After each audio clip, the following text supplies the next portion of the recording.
প্রিয় দর্শক আসসালামু আলাইকুম। এখন বাজে 5:30। আমরা যাচ্ছি চেংদু শহর থেকে একটু দূরে, 1 ঘন্টার মতো লাগবে এই ট্রেনে করে যেতে। সেখানে যাচ্ছি লেসান জায়ান্ট বুদ্ধা দেখতে। এই বুদ্ধার যে স্ট্রাকচার, এটাকে ইউনেস্কো ওয়ার্ল্ড হেরিটেজ হিসেবেও স্বীকৃতি দেওয়া হয়েছে। আর এটা পৃথিবীর মধ্যে পাথর দিয়ে বানানো সবচেয়ে বড় বুদ্ধার আর কি স্ট্রাকচার। তো আমরা সকালবেলা পৌঁছে গেছি, দেখলাম যে আসলে ওইখানে যে বুদ্ধার যে টেম্পলটার ঢোকার যে গেটটা, তার ঠিক সামনেই কিন্তু এইরকম করে সাজানো হয়েছে। এবং এখানে অনেক অনেক রেস্টুরেন্ট সকালবেলায় খুলেছে এবং কেবল তারা গুছাচ্ছে, এখনও অনেক দোকান কিন্তু খোলেনি। তো আমি ভাবলাম যে আসলে আমরা নাস্তা করেই ভিতরে যাই। তো এই জন্য আমি দেখছিলাম সবগুলো হোটেল ঘুরে ঘুরে যে কোথায় কি খাওয়া যায়। এখানে সব ফ্রাই আইটেমগুলো চিকেনের। তো আমরা আসলে চাচ্ছিলাম যে একটু ভরপেট খেয়ে যেতে, কারণ ভিতরে আসলে কতক্ষণ থাকতে হবে বা কত দূর হাঁটতে হবে এটা তো আসলে আমরা জানি না। তো যাই হোক, এখানে সব খাবার দোকানগুলো ঘুরে আমরা যে নুডলসটা খাইতে চাচ্ছিলাম, তো সেটা এখনও রেডি হয়নি, ওরা এখনও শুরুই করেনি সেল করা। ওরা বললো যে আরও 15-20 মিনিট পরে শেফ আসবে তখন। তো ততক্ষণে হচ্ছে আমার হাজব্যান্ড চলে গেল লেসান বুদ্ধার যে টিকিট কিনতে, সেই টিকিট কাউন্টারে চলে গেছে। আর আমি ঘুরে ঘুরে এখানে সব দোকানগুলো দেখছিলাম।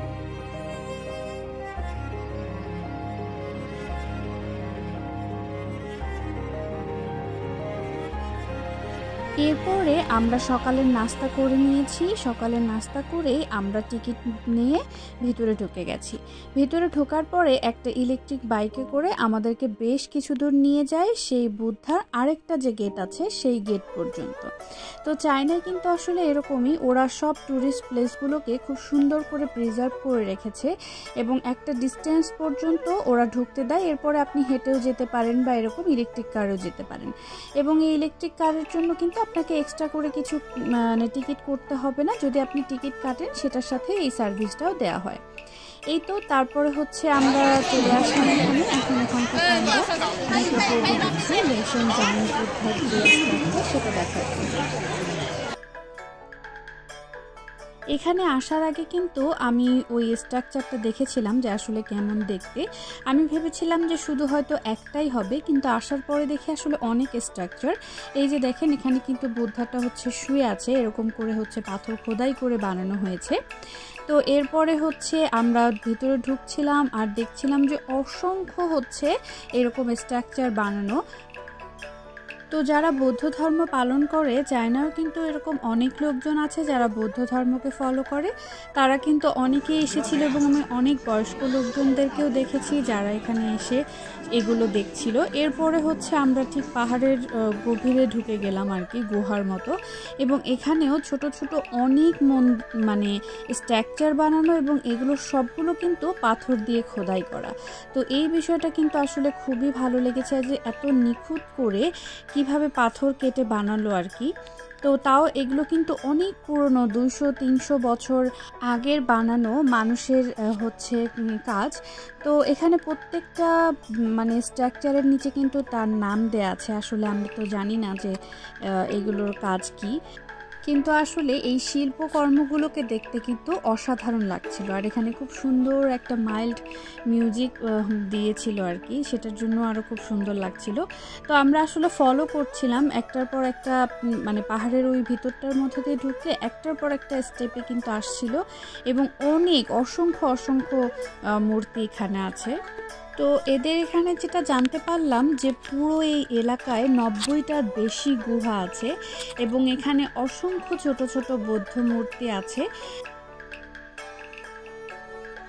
গুলো কিন্তু পাথর খোদাই করে বানানো, এরকমটা না যে এখানে কেউ এটা বসাই দিছে, এটা কিন্তু পুরো পাথর। হ্যাঁ, তো এই জিনিসটা আসলে খুব অবাক করা, কত কত বছর আগে।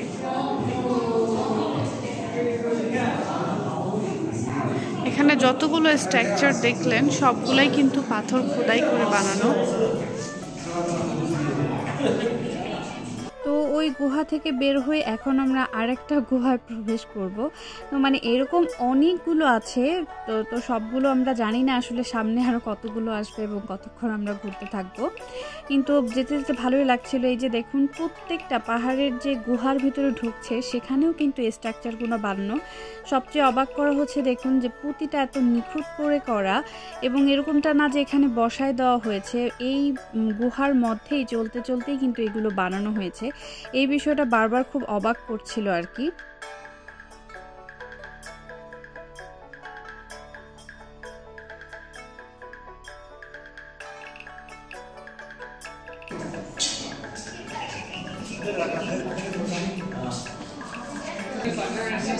তো এই তো এখন আমরা আরেকটা রুমে যাচ্ছি। এই রুমটা আমার কাছে খুব ভালো লেগেছে, কারণ দেখুন একটা হচ্ছে বড় বৌদ্ধ স্ট্রাকচার এবং তার পাশে কিন্তু কতগুলো ছোট ছোট স্ট্রাকচার বানানো, মানে এটা কিন্তু দারুণ ছিল।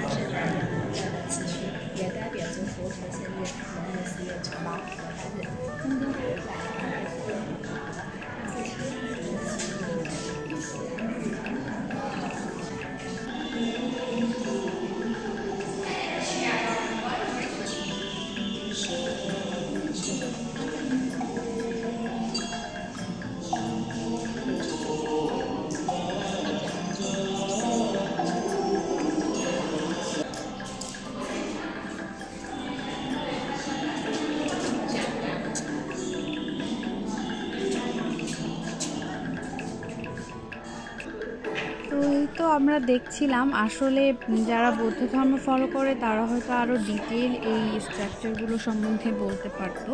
তো আমরা তো আসলে ওইভাবে বলতে পারছিলাম না, বাট দেখতে কিন্তু ভীষণ ভালো লাগছিল। এরপরে আমরা আরেকটা গুহায় যাই এবং এখান থেকে কিন্তু মোটামুটি বড় বড় যে স্ট্রাকচারগুলো এগুলো শুরু।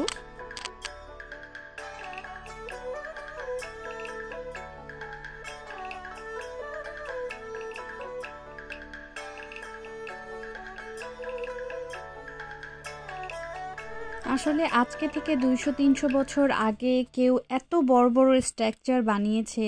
দেখুন, পাথর কেটে যে স্ট্রাকচারটা বানিয়েছে এটার জন্য তাকে কত উপরে উঠতে হয়েছে এবং সেখান থেকে স্লোলি তাকে আবার হয়তো নিচের দিকে নামতে হয়েছে বা জানি না কীভাবে বানিয়েছে। কিন্তু এগুলোর পাশে দাঁড়ালে আমাকেই দেখুন মানুষকে কত ছোট দেখাচ্ছে। তাহলে ভাবুন যে এটার ভিতরে বা এটা কত বিশাল।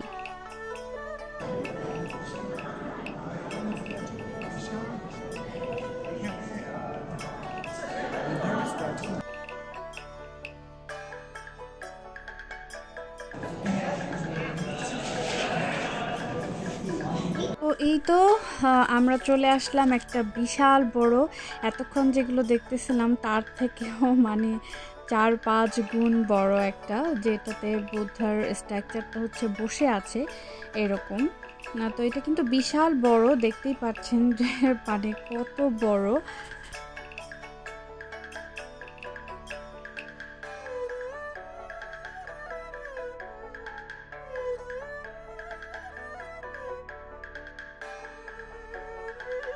ইন্ডিয়ান বুদ্ধা।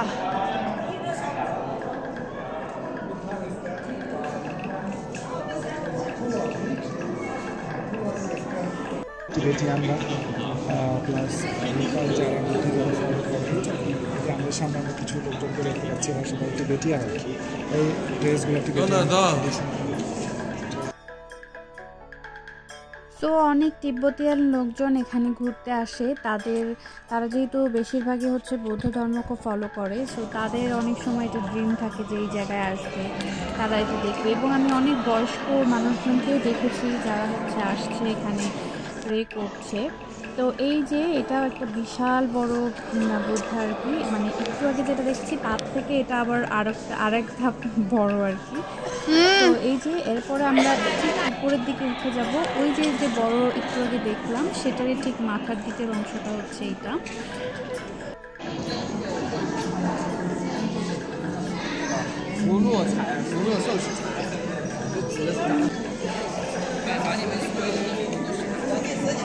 তো আমরা এখন চলে আসছি হচ্ছে 1000 হ্যান্ড বুদ্ধার ইয়েতে আর কি।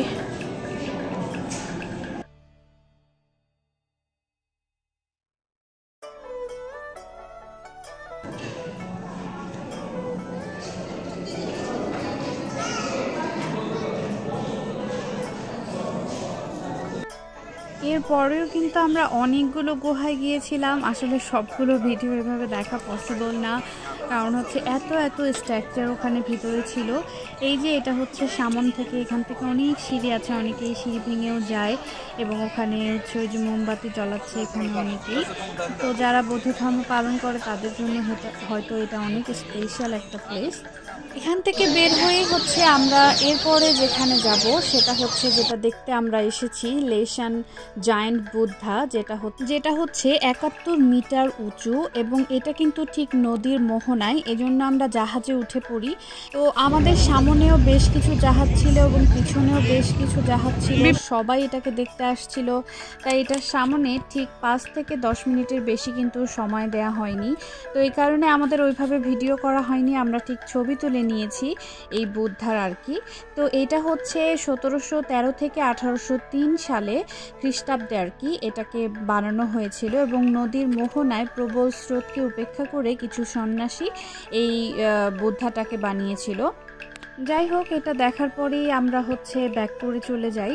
তো আজকের এই ভিডিওটা এখানেই শেষ করছি। আপনাদের কেমন লাগলো অবশ্যই কিন্তু কমেন্ট করে জানাবেন এবং চায়নার প্লাস পৃথিবীর আরও বিভিন্ন জায়গার সুন্দর সুন্দর ভিডিও নিয়ে আমি আবার চলে আসব। তাই আমাদের চ্যানেলের সঙ্গেই থাকবেন এবং এখনও যদি সাবস্ক্রাইব করে না থাকেন তবে সাবস্ক্রাইব করে ফেলবেন। বাই বাই সবাইকে, ভালো থাকবেন।